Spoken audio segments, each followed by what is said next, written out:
Mr. Chairman, Mr. Olson, the Foreign Agents Registration Act, or FARA, which requires those representing foreign principals to register with DOJ, is a law administered by your office, the National Security Division. Is that fair? That is correct, sir. Yes. I have behind me an email from 2016 during the Obama-Biden administration between Hunter Biden and Miguel Alemán, the son of a Mexican billionaire and grandson of the former Mexican president. The first lines say, "We are arriving late tonight on Air Force 2 to Mexico City. We'll be there for Thursday. I'm attending meeting with President meaning President Nieto, with Dad." Highlighted are the comments, "We have been talking about business deals and partnerships for 7 years. I've brought every single person you've ever asked me to bring to the effing White House and the Vice President's house and the inauguration. I've delivered on every single thing you've ever asked." In this email, Hunter Biden acknowledges his attendance at a meeting between Mexican President Nieto and then Vice President Biden, discusses business deals and partnerships with a wealthy and politically connected Mexican family, references access provided to Mexican businessmen at the White House and Vice President's house, and states he had already delivered on every single thing you've ever asked. Did this email, or does this email, raise concerns that Hunter Biden might have acted contrary to FARA, since it appears he never registered to represent foreign principals? So I'm not familiar with the email that you're referring to. What I can tell you is that it is a fundamental principle of the Justice Department and consistent with my almost 20-year career that we follow the facts and the law in every case without regard you're not familiar with, but you're not familiar with this ideology. You're not familiar with this this email here. I'm not. We have next up, we're going to show you a picture of Vice President Joe Biden, Hunter Biden, Miguel Alemán, his father, and Carlos Slim, one of the richest men in the world, in 2015, while Joe Biden was vice president. This picture seems to conflict with President Biden's statement that he has never met with his son's business associates. Much of the information regarding Hunter Biden's foreign business dealings has come from the laptop that was abandoned by Hunter Biden and labeled by the media as misinformation, as well as by 51 former intelligence officers in a weird letter dated October 19, 2020, which I will submit for the record. This week, we learned FBI whistleblowers have come forward and reported the FBI committed a widespread effort within the FBI to downplay or discredit negative information about Hunter Biden. Are you familiar with that reporting? No, I'm not. Okay. Has any investigation of Hunter Biden by your office been influenced by the work product or actions taken by FBI agent Timothy Thibault? So I'm not going to comment on any investigation that may or may not be ongoing. What I can assure you is that we follow the facts and evidence, and we apply the law and the principles of federal prosecution in every single case without regard to ideology or politics. So you are unaware, because you're unaware of the reporting, so you're unaware of any efforts within the Department of Justice to label derogatory information on Hunter Biden as disinformation? I'm not going to comment on any potential ongoing investigation. Okay. According to reports, Border Patrol has apprehended at least 50 illegal aliens at the southwest border in fiscal year 2022, and the Office of Field Operations has encountered at least 50 aliens on a terror watch list at ports of entry in the fiscal year. Does CBP consult with National Security Division when they encounter an illegal alien who's on a terrorist watch list?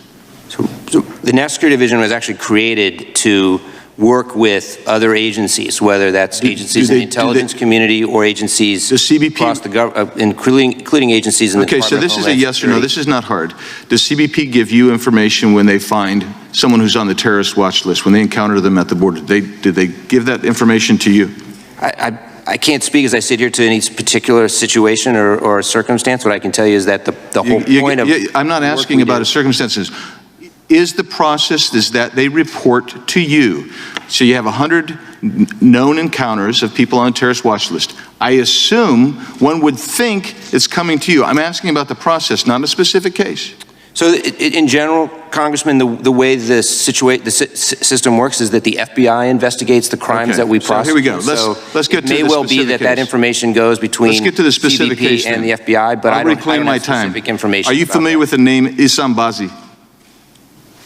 I'm sorry? Are you familiar with the name Issam Bazi? No. Okay, he's a Lebanese-born Venezuelan national listed on the FBI's terror watch list, who was released into the United States after crossing the border illegally. According to reports, the FBI recommended keeping him in custody, but ICE headquarters intervened and released him because of a concern that he might catch COVID-19 because he was overweight. So far, there's been more than 500,000 known gotaways into the country illegally. How many can you extrapolate are on the terrorist watch list? And have you done any assessment as according to the national security risk? The time of the gentleman has expired. The witness may answer the question. I'm not familiar with that, no. Ms. Lofgren. Mr. Chairman. Thank you very much. Thank you, Mr. Chairman. I'd like to explore Section 702 with you. As I'm sure you're aware, in his November 2020 recertification, FISA Court Judge Boasberg found that the FBI employees had improperly searched Americans' emails that were collected without a warrant and were unrelated to foreign intelligence information. And then the ODNI Annual Statistical Transparency Report, released in April of 2022, found that the FBI searched its 702 surveillance repository, quote, using the identifiers of Americans, like their names, phone numbers, and addresses, nearly 3.4 million times between December 2020 and November 2021. This is nearly triple the number reported from 2020. Although the ODNI only reported 376 warrants issued for wiretaps or physical searches of individuals in 2021, it found 232,000 plus named targets of FISA Section 702 warrantless searches. Now, during your confirmation hearing before the Senate Intelligence Committee, you told the senators that restoring and maintaining trust in the FISA process was a critical priority for you, and I was glad to hear that. Since you have assumed your role as Assistant Attorney General, what have you done to prevent warrantless, improper backdoor searches of Americans' data conducted under Section 702? Thank you, Congressman, for the opportunity to talk about FISA, in particular Section 702. As you noted, when I was confirmed last year, I indicated that a priority for the Department of Justice and for me at the National Security Division was to ensure that Congress and the American people have confidence in our use of intelligence tools such as FISA. FISA was passed first in 1978. As you know, it has proven to be an indispensable tool to go after spies and terrorists and hackers, and it remains so. In fact, Section 702, part of FISA, was designed to collect information about non-U.S. persons, non-U.S. citizens, and persons who are outside the United States. And it has proven to be essential to protecting our national security since it was first passed in 2008. The issues that you cite are ones that are of concern. The compliance of the FBI in particular with the way in which it searches through the Section 702 data that is lawfully collected.